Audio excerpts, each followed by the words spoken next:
Just say you hate basketball. Isiah Thomas is suffering from bitterness and now has a selective memory. Don't laugh, this is serious. And because I love fighting the good fight and I'm all about good causes, I want to help you remember, Isiah. So I've recruited your friends, your peers, your opponents. Players that played against Mike, players that played against LeBron, players that played against both, players that played with LeBron, players that played against both. And the best part about it is everyone, including you, Isiah, has seen both. Let's see what they say. I love him, but when Michael Jordan took off with that tongue out, hold up, listen, because a lot of you wasn't born then.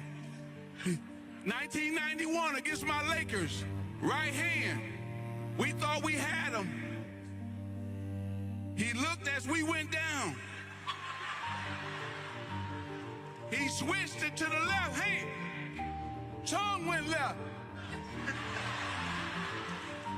Spun it against the glass and good. There's nobody alive that's been able to do just that. That boy is too bad, I'm telling you right now. But LeBron is a bad boy too. He's a bad boy, but he's not Michael. Don't get it twisted. I love LeBron, but no. Michael can beat you in a lot of different ways. He can beat you mentally, beat you physically. He can guard you, and he can score. I know in my time, he was better than all of us. He's always been a clutch performer, and one of the guys can take over late in the game, and that's what really made Michael Jordan so special. When the game was on the line, no one was better. The thing that Michael Jordan doesn't get the most credit for probably would be the fact that he's the most fundamentally sound basketball player that ever lived. You see the dunks, and you see the jump from the free throw line, but when he's on defense, the correct hands in the passing lane. When he's boxing out, he turns the correct way. When he's in defensive position, he's weak side, he's on the right side of the ball.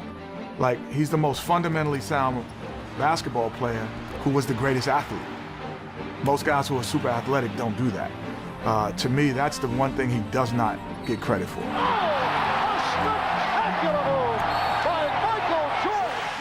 In his second year, which he missed most of the year with a foot injury, his own team didn't want him to play in the playoffs. And they were going to be playing against the Boston Celtics in the very first round.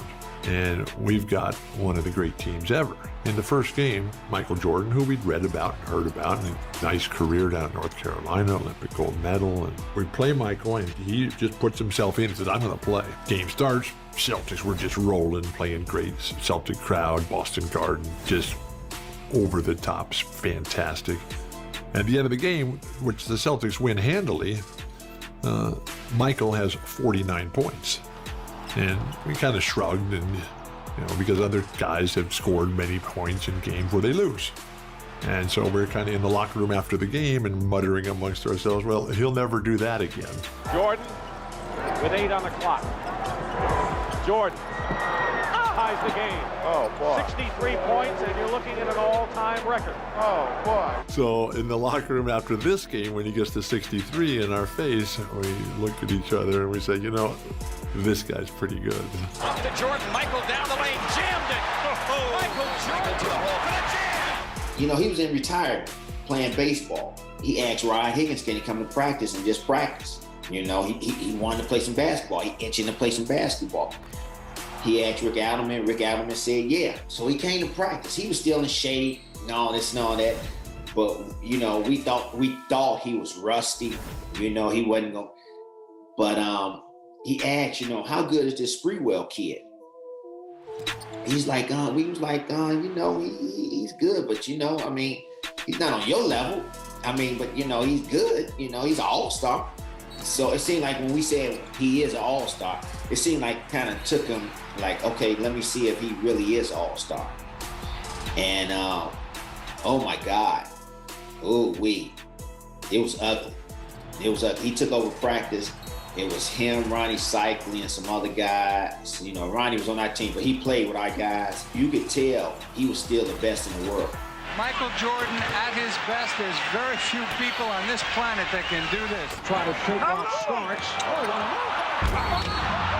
I take pride in never being dunked on. In 19 years, I could probably say I probably have been dunked on like 3 or 4 times. But his arrogance, Michael Jordan, came baseline one time and tried to dunk on me. And it hurt my heart, but I had to flagrant foul him and lay him out. And when I went to shake his hand and pick him up, he said, "Don't ever help nobody up." And he bounced right back up. And I knew then why he was the best player in the game. It resonated with me later because Pat Riley once told me, you show other players respect by showing them none. So Michael Jordan was like, hey, we're on different teams. Yes, we're friends, we're fraternity brothers, we're on different teams, but when we're on this court, I don't know you, Shaq.